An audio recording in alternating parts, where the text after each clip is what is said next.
Então, queridos, abra comigo a sua Bíblia, em 1 João, capítulo 2, verso 15.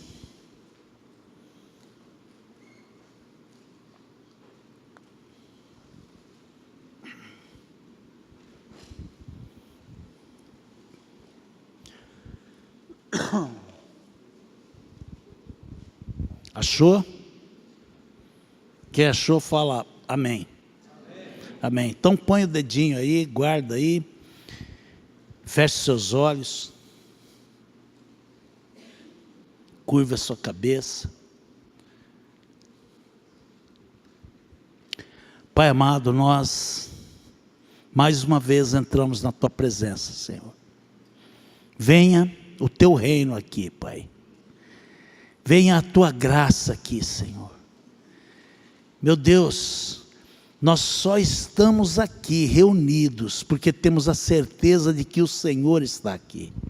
Essa é uma garantia que temos, porque o Senhor disse isso, que onde estiverem duas ou mais pessoas reunidas em teu nome, o Senhor ali está. Ah, Jesus, e quando o Senhor está, onde o Senhor está, ninguém é mais o mesmo. A cura, a transformação. Senhor, e o desejo nosso nessa noite é que sejamos tocados pelo Senhor. Tenha liberdade plena, Pai, para agir em nossos corações, para agir em nossas vidas. Espírito Santo de Deus, nós te damos total liberdade, total autoridade. Tu és o Senhor nesse lugar, Pai. E nós clamamos, vem, Senhor, vem agir em nosso interior, que nós possamos sair daqui mudados, que ninguém saia daqui da maneira como entrou, em nome de Jesus, amém?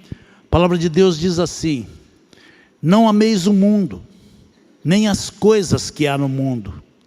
Se alguém amar o mundo, o amor do Pai não está nele, porque tudo que há no mundo, a concupiscência da carne, a concupiscência dos olhos e a soberba da vida, não procede do Pai, mas procede do mundo. Ora, o mundo passa, bem como a sua concupiscência. Aquele, porém, que faz a vontade de Deus, permanece eternamente. Amém? Aqui, o apóstolo João está fazendo um alerta, e um alerta muito sério. Nós não devemos amar o mundo, e nem o que há nele. E João é enfático: se alguém amar o mundo, o amor do Pai não está nele. Por que que isso acontece, queridos? O próprio João dá a resposta mais à frente, no capítulo 5, versículo 19. Nós sabemos que somos de Deus, e que o mundo jaz no maligno. Então aquele que ama o mundo, o amor do Pai não está nele. Por quê? Porque o mundo jaz no maligno. E é interessante a gente ver que essa carta de João, até aqui, até esses versículos, ela está falando da necessidade de obedecermos aos mandamentos. Quais mandamentos? Os dois grandes mandamentos que Jesus deixou: amar a Deus e amar o próximo. E a ênfase que João está dando até aqui é amar ao próximo. Inclusive, nesse mesmo capítulo, no versículo 9, ele está dizendo: aquele que diz estar na luz e odeia seu irmão, está em trevas. Aquele que ama o seu irmão permanece na luz, e nele não há nenhum tropeço. Aquele, porém, que odeia seu irmão está nas trevas, e não sabe para onde vai, porque as trevas lhe cegaram os olhos. Então, amados, nós temos que ficar muito atentos a essa advertência de João, porque Jesus nos ordena amar pessoas e não coisas. E amar o mundo significa amar coisas. Porque amar o mundo potencializa o egoísmo. Quando a gente ama o mundo, amar o mundo, significa, queridos, que o nosso desejo passa a ser em ter. E ter remete também a coisas, ter remete a objetos. Quando a palavra de Deus nos ensina que o correto não é ter, é ser. E ser fala de pessoas. Ser fala de comunhão. Ser fala de relacionamentos. Queridos, e cristianismo é relacionamento. A única grande religião que não prega ascetismo é o cristianismo. Porque cristianismo é relacionamento. Relacionamento com o Pai, relacionamento com os irmãos. O que há no mundo provém do mundo e não de Deus. É o que o apóstolo está dizendo aqui. E queridos, esse alerta que ele faz é muito sério e grave. O mundo jaz no maligno. Então nós não devemos amar o mundo simplesmente por isso. O mundo jaz no maligno. Mas o apóstolo João aqui dá ainda mais motivos para não amarmos o mundo. Ele está dizendo que tudo que há no mundo, a concupiscência da carne, a concupiscência dos olhos, a soberba da vida, não procedem do Pai, procedem do mundo. E é interessante a gente ver o que significa isso. O que é a concupiscência da carne? Aqueles concupiscência da carne fala de prazeres mundanos, de coisas que satisfazem a carne, quando tudo o que precisamos é exatamente o contrário. A palavra de Deus nos ensina que tudo o que precisamos é mortificar a nossa carne, ou crucificar a nossa carne. Concupiscência é um desejo exagerado, gana, ânsia, uma paixão desenfreada por coisas passageiras, destrutivas e materiais. Todos nós, amados, todos nós, temos necessidades físicas, temos necessidades emocionais, fisiológicas, e todos nós precisamos que essas necessidades sejam supridas. Mas nós precisamos ter em mente uma coisa: não foi Satanás quem inventou o prazer, foi Deus quem criou. E todas as nossas necessidades, sem exceção, podem ser supridas em Deus. Amém? O Salmo 37:4 nos diz isso. Ele diz: agrada-te do Senhor e Ele satisfará os desejos do teu coração.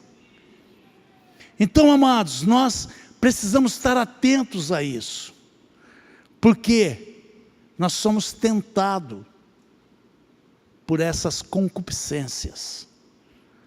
Nós somos tentados tanto pela falta quanto pelo excesso. A dinâmica da tentação não muda.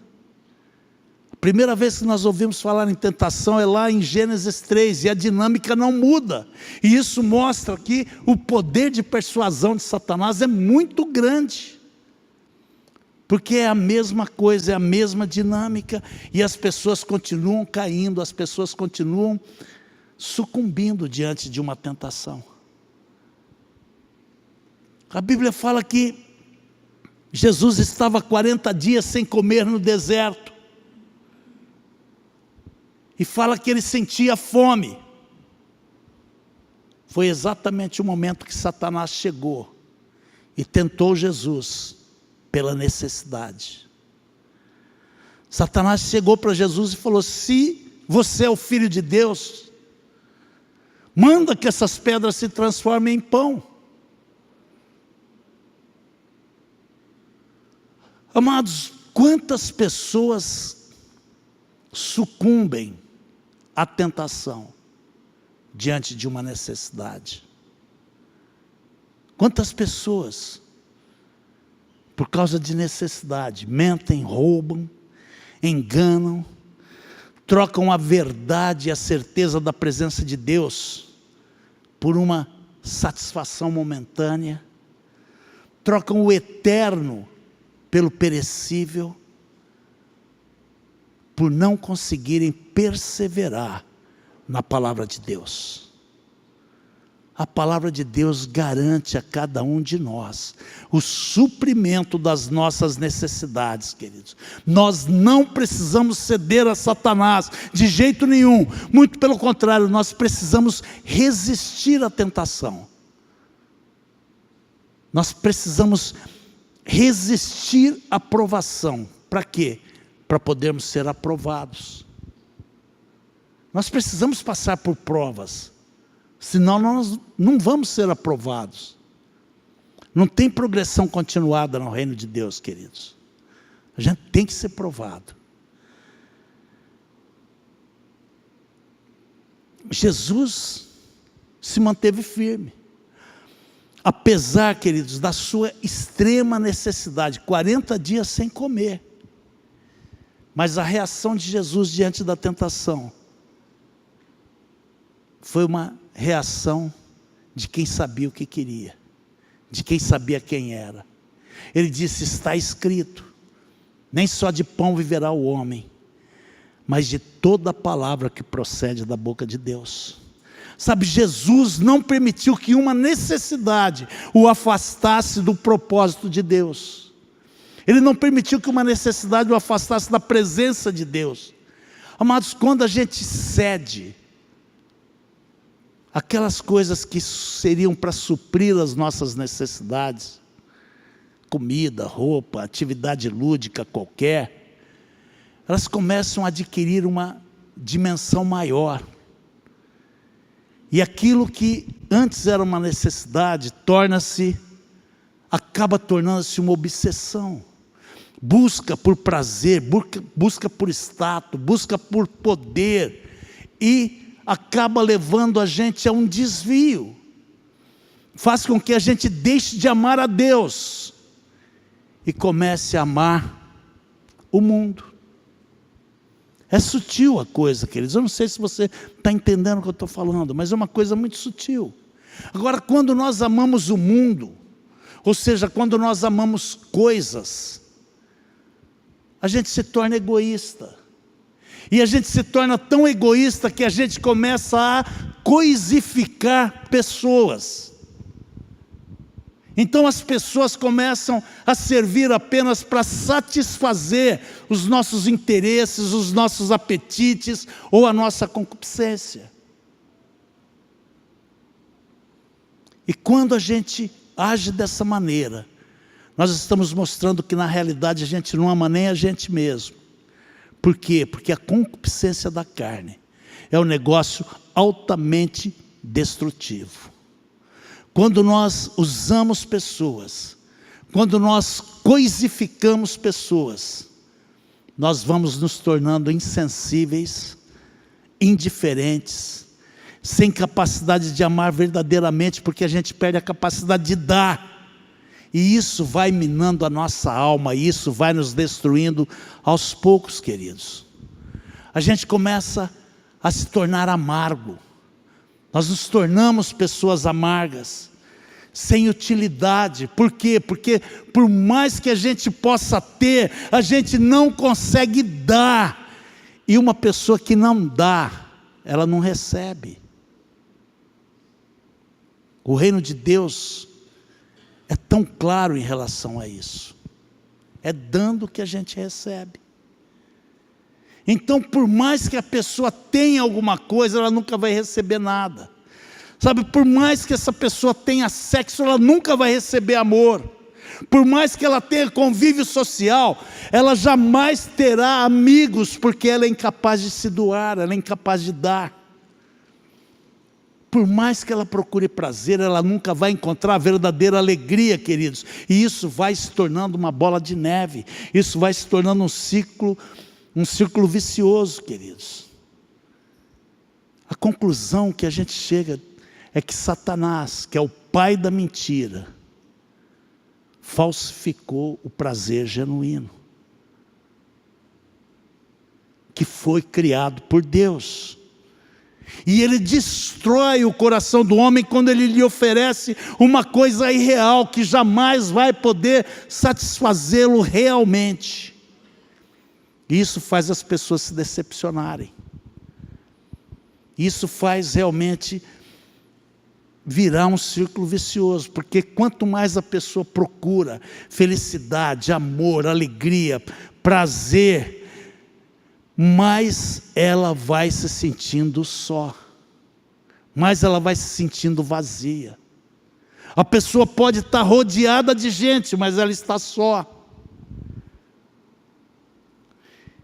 E isso afeta a vida da pessoa, isso afeta os relacionamentos da pessoa.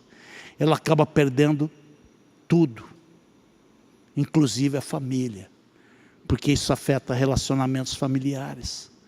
Amados, nós nunca tivemos laços familiares tão frágeis como nós temos agora. Nós vemos que muitos maridos e mulheres perderam a essência do relacionamento conjugal, porque não se falam, não se conhecem, não se doam um ao outro. Nós vivemos uma época em que pais não conhecem os filhos, não conseguem acompanhar o desenvolvimento dos filhos. A grande preocupação, ou a maior preocupação, é mimar, é presentear, é satisfazer caprichos, mas não conseguem investir tempo em relacionamento, em exercer o papel de pai ou o papel de mãe, sabe, em mentorear os seus filhos, em discipular, em disciplinar, em exercer autoridade sobre os filhos, em impor limites sobre eles. Amados, nós temos uma geração inteira gritando por socorro, pedindo atenção, gritando por atenção. E a realidade é que o mundo está conquistando as nossas famílias. Satanás está destruindo os nossos filhos, e isso começa muito cedo, queridos. Porque ele conseguiu deturpar alguns valores. E a gente vê que em muitos lares houve uma inversão completa de valores, onde os pais não são mais autoridades em suas casas, mas os filhos exercem essa autoridade. Os pais não são capazes de dizer não, não são capazes de impor limites, não são capazes de estabelecer regras em sua casa, e não monitoram o dia a dia de seus filhos. Pai, mãe, nós precisamos saber o que está acontecendo na vida dos nossos filhos. Nós precisamos saber onde ele está. Nós precisamos saber o que ele está vendo na internet. Nós precisamos saber por onde ele caminha nas redes sociais. Você sabe onde seu filho está se metendo, pai? Você tem monitorado isso, queridos? Sabe? Nós precisamos entender que, especialmente pré-adolescentes e adolescentes, têm uma habilidade natural absurda para se meter em encrenca. Sempre tem uma modinha que eles estão ali e sempre estão, necessitando de atenção. E às vezes a gente não se dá conta disso, queridos. Nós vivemos uma crise de relacionamentos, queridos. Mas mais do que isso, nós vivemos uma crise de autoridade, porque nós estamos relativizando a palavra de Deus. Nós estamos deixando de aplicar princípios da palavra de Deus na criação dos nossos filhos, nos nossos relacionamentos familiares. Então, amados, nós precisamos despertar. Nós precisamos abrir os nossos olhos. Nós somos a igreja do Senhor, queridos. Nós não podemos ser seduzidos pelo mundo, porque o mundo jaz no maligno. Mas muitos de nós, na igreja do Senhor, estamos sendo seduzidos pelo mundo. Queridos, eu quero dar uma notícia para você: não tem nada de bom lá, não há felicidade lá, porque o mundo jaz no maligno. As pessoas têm procurado a felicidade no mundo de uma maneira desesperada, queridos, mas jamais encontram. Sabe por quê? Porque só é feliz quem tem vida abundante, e só tem vida abundante quem tem Jesus Cristo. Não tem outra solução. Sabe, Deus projetou o ser humano para que ele desfrute de prazeres físicos, emocionais, mentais. Nós fomos criados para isso. Mas os maiores deleites, os deleites mais profundos, são de natureza espiritual. Mas isso só se torna evidente quando o Espírito Santo revela o Filho de Deus ao nosso espírito.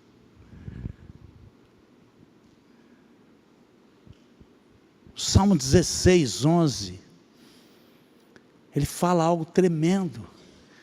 Ele diz assim: tu me farás ver os caminhos da vida, na tua presença há plenitude de alegria, e na tua destra delícias perpetuamente. Queridos, assim é a presença de Deus. Não é no mundo que nós vamos encontrar plenitude de qualquer coisa, é em Jesus Cristo. Plenitude de vida, plenitude de alegria. É por isso, queridos, que nós não podemos sucumbir à tentação da nossa carne, dos nossos desejos. Não tem nada de bom para nós no mundo, queridos. Mas João diz também para a gente tomar cuidado com a concupiscência dos olhos. E essa concupiscência dos olhos também diz respeito a ter, diz respeito a querer mais, diz respeito à ganância. A pessoa se torna escrava disso. Muitos se tornam escravos do dinheiro por causa da concupiscência dos olhos. Jesus fala que ninguém pode servir a dois senhores, porque vai se aborrecer de um e amar o outro, ou vai se devotar a um e vai desprezar o outro. E ele fala claramente: nós não podemos servir a Deus e às riquezas, ou a mamon. A concupiscência dos olhos leva a gente a nunca estar satisfeito com aquilo que a gente tem. Ou seja, já produz ingratidão em nós. A concupiscência dos olhos faz a gente começar a fazer comparações, a invejar, a cobiçar coisas alheias, sabe? E em muitos casos, a concupiscência dos olhos faz a gente jogar no lixo princípios morais, ética, porque o importante é ter, não importa o meio. Queridos, isso também leva à destruição. Não é ter, é ser. Não é ter, é ser. A concupiscência dos olhos desperta a cobiça. Cobiça, amados, é um desejo imoderado de possuir. E aí está o segundo motivo pelo qual nós somos tentados: o poder. Lá no Éden, Eva tinha tudo o que ela queria. Ela tinha muito mais do que ela precisava. Mas Satanás conseguiu fazer com que ela cobiçasse o poder. Satanás conseguiu fazer com que ela quisesse tornar-se igual a Deus. Eva foi traída pela concupiscência dos olhos. Satanás tentou fazer a mesma coisa com Jesus, quando oferece a Jesus todos os reinos do mundo e a sua glória. Mas Jesus se alimentava da palavra de Deus. E Jesus responde: está escrito, ao Senhor teu Deus adorarás, e só a Ele darás culto. Jesus venceu. E o resultado disso foi que Satanás o deixou. Eva se deixou vencer. E o resultado disso foi que o Senhor a deixou. Ela foi expulsa do Éden. Ela foi traída pelo desejo de ter aquilo que Deus tinha. Ela foi traída pela cobiça. Sabe, queridos, tem várias maneiras de sermos traídos pela concupiscência dos olhos. Ter, né? A gente está falando em ter, em ganância, em dinheiro. Mas avareza e miséria também são espírito de mamon. São sintomas de amor ao dinheiro. Tem gente que não abre mão para dar bom dia. Não consegue investir na sua família. Isso também faz a pessoa tornar-se egoísta, queridos. Quanta gente que é tão egoísta a ponto de alegar não ter dinheiro para comprar leite para as crianças. Mas o macinho de cigarro dele está lá no bolso todo dia. O cabelinho dele está sempre cheio de gel. O suplemento vitamínico está ali na prateleira. Egoísmo. A pessoa não investe na esposa. O cara não investe na esposa. Diz que não tem dinheiro para comprar um vestido novo para a mulher, um perfume, para um salão de beleza, para levar a mulher para jantar fora, mas tem dinheiro para uma pescaria, tem dinheiro para o futebol, tem dinheiro para ficar no boteco, conversando fiado, e apreciando mulheres alheias. Amados, isso é mamon, isso é espírito de miséria. Sabe, queridos, aquela cama que está sustentada ali pela Bíblia, pelo dicionário, isso é mamon, porque o pé quebrou e o cara não conserta. Isso é mamon. Isso é espírito de miséria, queridos.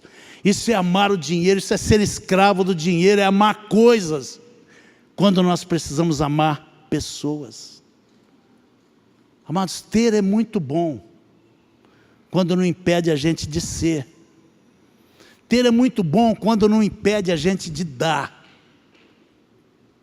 Dinheiro é muito bom quando nós somos os senhores dele, e não quando ele é o nosso Senhor. Tem pessoas que são insaciáveis em ter. Não pode ver novidade, né? Quer ter. A concupiscência dos olhos também pode nos levar à destruição. Porque a gente é atraído pelo que é bonito aos nossos olhos. E uma das ferramentas mais utilizadas por Satanás na dinâmica da tentação é misturar o pecado com a beleza. Você já parou para pensar nisso, queridos? O fruto da árvore do conhecimento do bem e do mal era agradável aos olhos. Eu duvido que se fosse um Giló, Eva ia cair em tentação.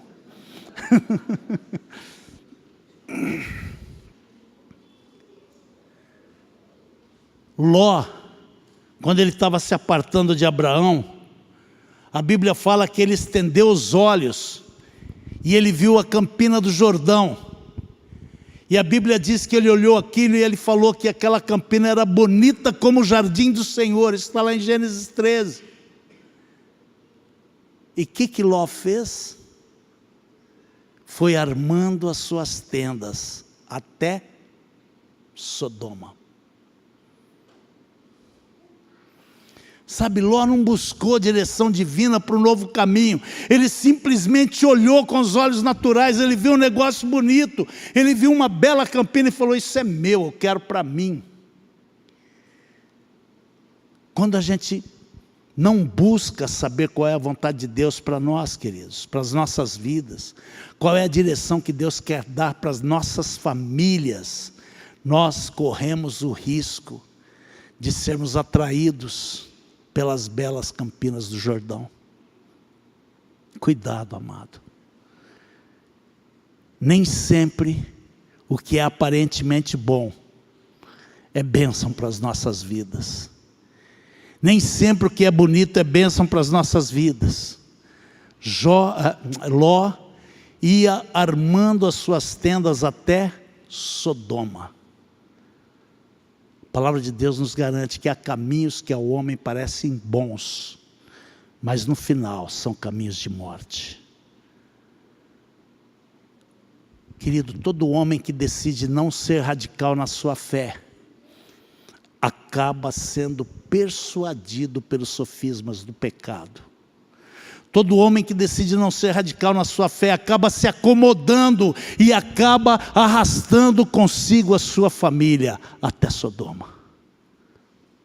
Esse é um risco, queridos.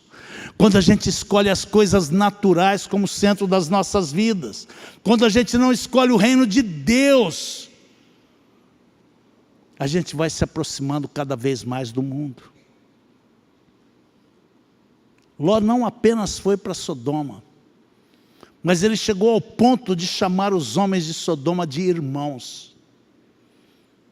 Se você conhece a história, você sabe, você já leu sobre isso.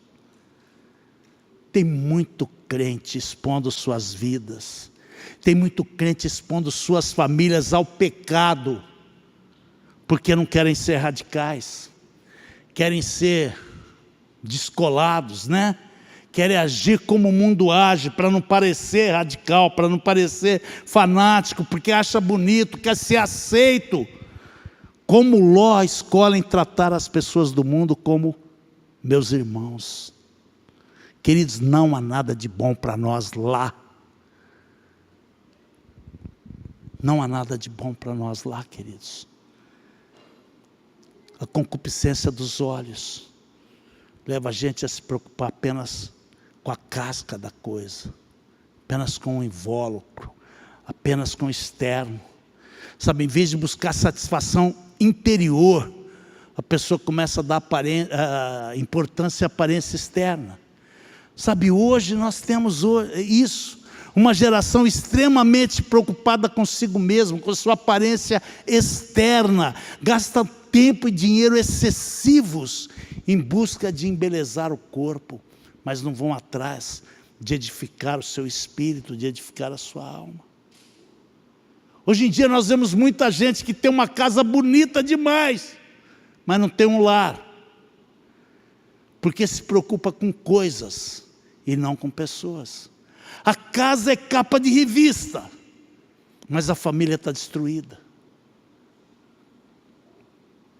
Ainda tem tempo de mudar a situação, queridos. Por mais difícil que seja, por mais difícil que esteja a tua situação, ainda há tempo. Sabe por quê? Porque Deus ama gente. Repete isso comigo: Deus ama gente. Deus ama gente. E você é o quê? Gente. Nós somos gente. Deus nos ama. Deus amou o mundo de tal maneira que deu seu Filho unigênito para que a gente tenha salvação, para que a gente não pereça, queridos. Então o reino de Deus é feito para gente. O reino de Deus diz respeito a gente. É por isso que o apóstolo Paulo diz lá em Romanos, que o reino de Deus não é comida nem bebida, mas é alegria, é justiça e paz e alegria no Espírito Santo. João também fala que a gente precisa tomar cuidado com a soberba da vida. A soberba da vida é o terceiro estágio daquele que ama o mundo e não o Criador do mundo. Daquele que ama coisas e não pessoas. Esse sentimento mundano faz a pessoa se achar. o melhor, o mais bonito, o mais inteligente, o mais forte. Isso vai exatamente na contramão de tudo aquilo que a Bíblia diz que a gente deve ter. O apóstolo Paulo diz também em Romanos, que cada um dentre vós não pense de si mesmo além do que convém, antes pense com moderação, segundo a medida da fé que Deus repartiu a cada um. A soberba da vida começa com ostentação daquilo que se tem. A pessoa não quer apenas ter, mas ela quer mostrar. Sabe, não necessariamente eu estou falando de bens materiais, queridos. Tem muita gente que tem acesso a um pouquinho mais de cultura, a um pouquinho mais de estudo, e se acha o suprassumo da inteligência, da sabedoria, despreza a opinião alheia, despreza o seu próximo, crê que as pessoas que pensam diferente deles são ignorantes, são desprezíveis. Sabe, tem gente que lê meia dúzia de livros e acha que é filósofo, um pensador. O nome disso é soberba, queridos. E a realidade é que quem ama o mundo, ama coisas. E quem ama coisas torna-se supérfluo, soberbo, egoísta. Começa a se achar superior às demais, porque tem. Quando é digna de piedade, porque não é. E nós precisamos ser. Não adianta ter, se a gente não consegue ser. Está entendendo o que eu estou falando, queridos? Por quê? Porque o ter não consegue suprir as necessidades nem a carência do ser. O ter não supre necessidades nem carência da pessoa. Gente tem necessidade de se relacionar, gente tem necessidade de dar, de receber, de amar, de ser amada. Essas são as necessidades que temos, queridos. Ter somente vale a pena se for fruto do ser. Ou seja, ter somente vale a pena se for fruto de uma vida abençoadora, de uma vida frutífera.